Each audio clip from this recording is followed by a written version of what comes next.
Comp one, happy Monday. I hope you had a great weekend. Let's talk about what we've got to do this week for this class.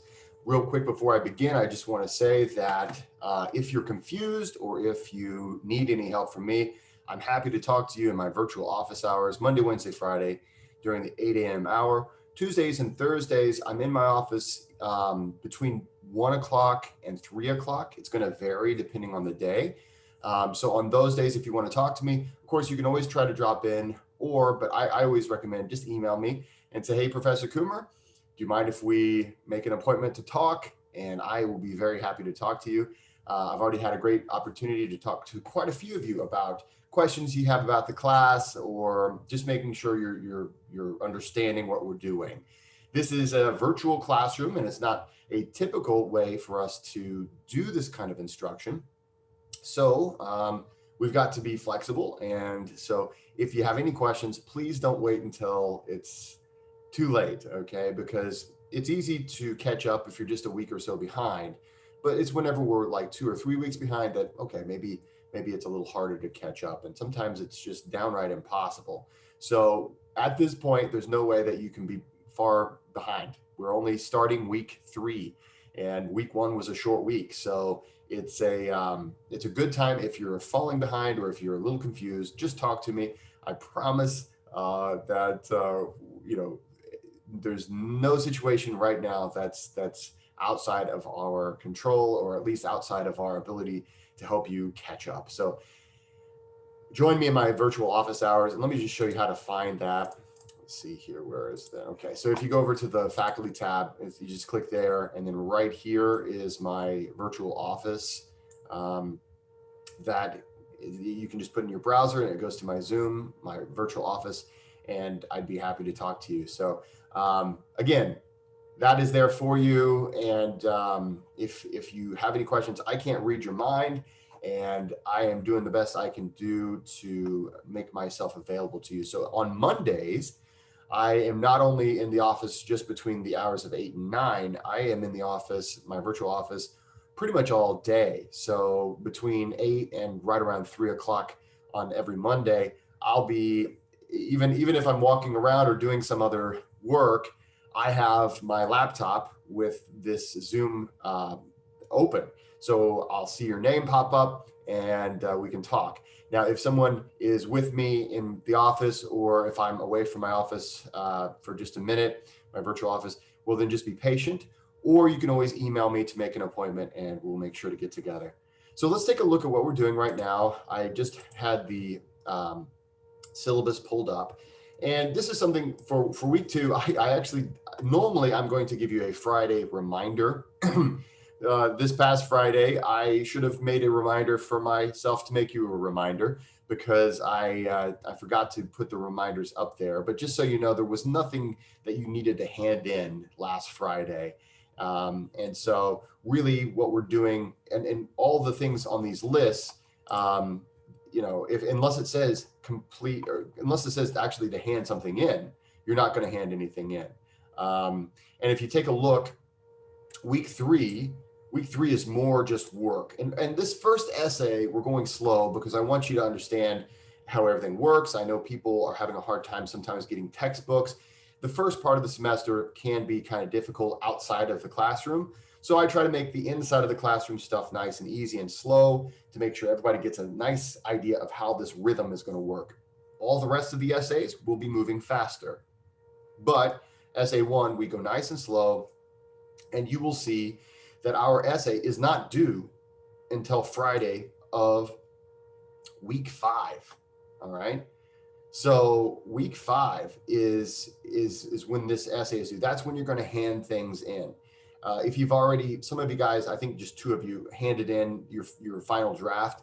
Well, that's not really going to be your final draft. The whole point of what we're learning in this class is that writing is a process, and we have to revise, and we have to go through the entire process. So hey, kudos to all of you guys, to the 2 of you guys who put the time in.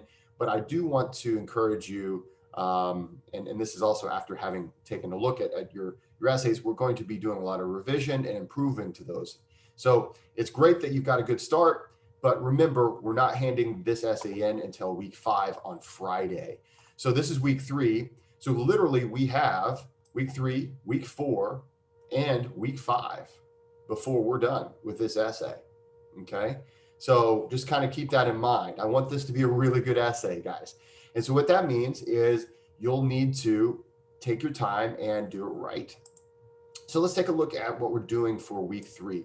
By the end of this week, you should be done with your invention activities. That's what you learned about last week. Remember, you watched these videos, okay?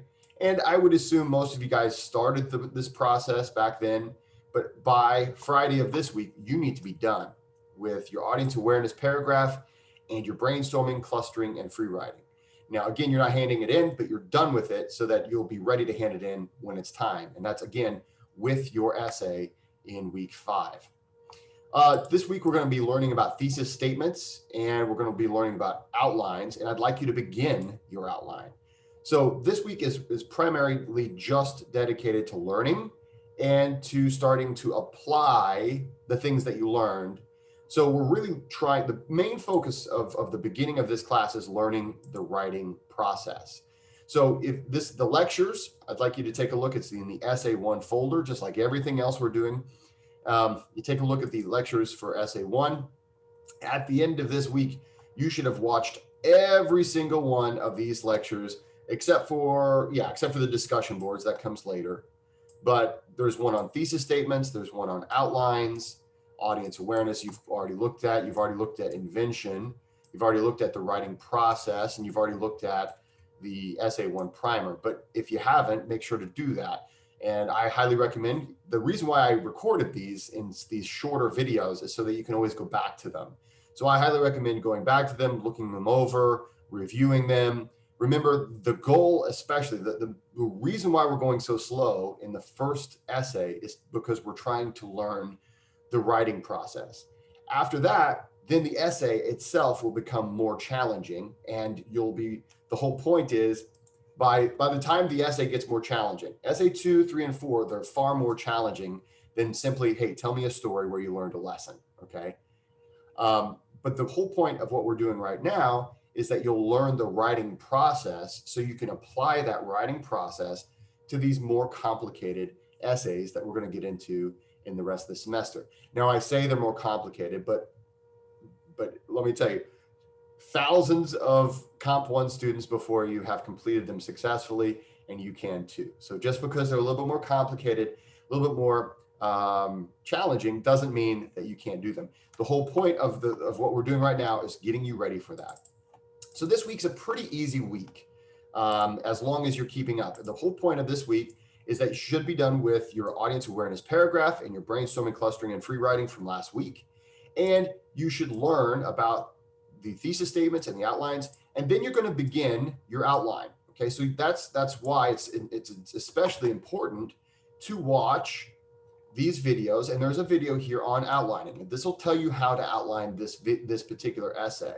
Okay, now remember that in this class, I do expect you to, whenever you outline, whenever you write an essay, anything you do, I expect it to be in the right format. And I've given you a pre-formatted Word document right here in the Essay 1 folder. And you can just download that. If you take a look, it'll instantly download a Word document for you. And this is the format that you should use in everything that you write for me. So make sure to use that. And hey, that's why I did that for you. But essentially, this week, we're gearing up for the things we're going to hand in next week. Now, you take a look, it says Summaries of Readings due on Blackboard. That's Friday of next week. So Friday of next week, you will be handing in your summaries. Let's take a little minute to refresh what I'm asking you to do for these summaries, okay? So I'm asking you to, and I've already asked you to read these two. So The Summary Paradigm Shift by Stephen Covey and Learning to Play Chess Narrative. I ask you to read those two. They're very short. They're very easy to summarize. And the reason why we're starting with these two is because they're much easier than the other readings you're going to do this semester. But again, everything starts easy, and then we can get more complex because you have mastered the fundamentals. So, okay. So in order to do this, again, you'll go back to your homework and assignments folder. And if you take a look, I have a whole folder here, and we talked about this on week 1 or 2, about how summaries should look. So you click there, and again, read the instructions, read the example, and read the summary assignment checklist. Now, one of the things you're not going to have to do for this particular assignment, and this is just for the first 2 summaries that we're working on, you're not going to have to worry about citing the summary in MLA format. This is the only 2 summaries that you won't have to use MLA citation. Literally, you can't. I didn't give you enough information to do that. And really, the point of this is I want you to focus on summarization. I don't want you to have to worry about the MLA stuff. We're going to do that the rest of the semester. I really want you to focus on summarizing appropriately. And I've given you this checklist before you hand it in, so that before you hand in these summaries, you can look over them. Did I correctly list the author's name and the title in the first sentence? Now, here's the interesting thing. One of the articles does not provide you with the author's name. So what do you do in that case? Well, let's take a look. Let's take a quick look at the example. And that's generally what I always refer you back to, because the example gives you a really good idea of what I'm looking for. So if you take a look at this is the example. And you can pretty much emulate the phrasing.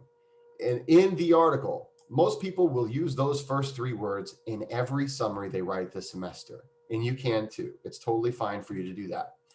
And then in the article, and then you'll notice the next thing is learning survival skills. Well, that's the name of the article in this particular example. Well, you'll also notice that it's in quotation marks, learning survival skills, right? Okay, great. Well, in this case, maybe you're going to summarize the subway paradigm shift. Well, instead of learning survival skills in those quotation marks, it will be the subway paradigm shift. Great. And then it says Jean Coleman. Now, in the case of the subway paradigm shift, we know that the name of the author is Stephen Covey. So in place of Jean Coleman, we'll just put Stephen Covey. Now, the one that doesn't have an author listed, all we'll have to do is say the author. So we might say in the article, Learning to Play Chess narrative, the author shares a story about overcoming a perceived notion of inferiority. I kind of just did that one for you. You can use that if you want. Okay, so that is essentially what we need to do in that first sentence. Because if you take a look, what this example shows us, shares tips for student success. Well, that's what was done in this example.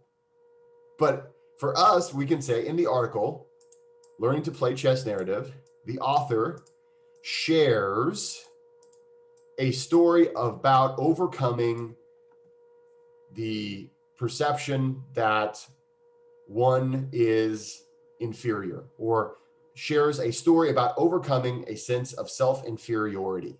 Remember, this author believed that he or she was not very smart. And it was the learning of chess that made this author feel like, hey, you know what? There's a genius in everybody, right?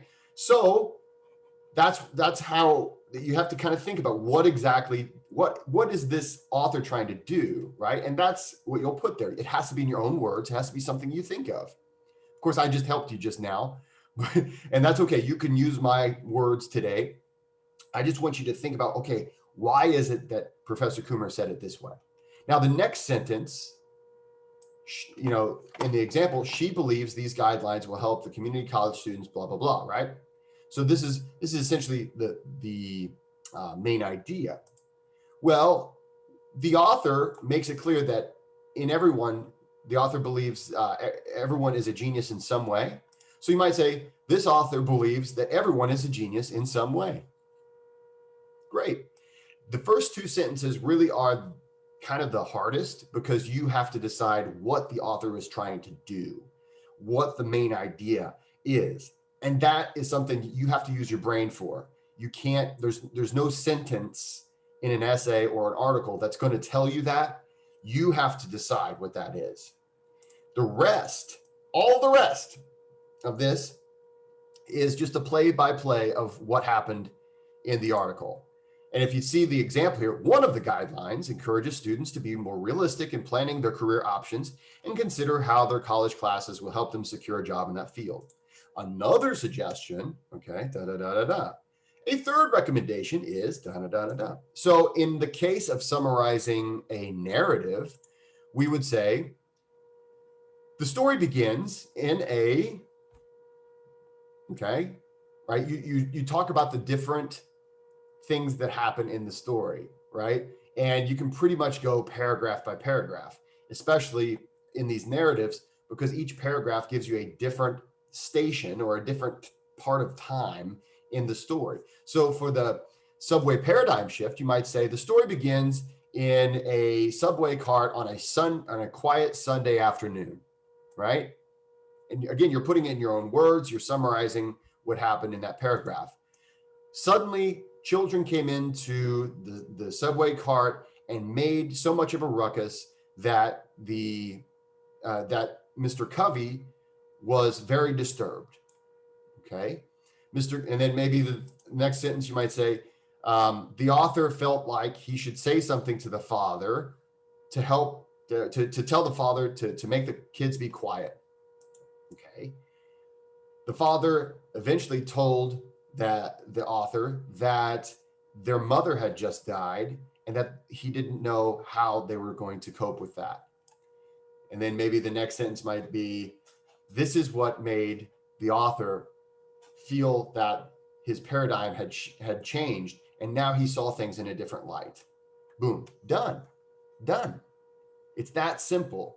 Now, in the example here, we have the page range and we have the works cited entry down here. You don't have to do that on these two that we're doing right now. Don't worry about those things right now. I just want you to really focus on what is summarization. How can I put in my own words what this other person said? Okay. Don't overthink it. All right. Don't overthink it. Don't feel like, there's just one way to do it right. There's lots of ways to do it right, as long as you're being true to the material, right? It's not like you're talking about, then the dragon came in and ate the princess. Obviously we didn't read anything about that. So as long as you're being true to the material and as long as you're using your own words. So don't use quotes in this. Don't copy and paste sentences.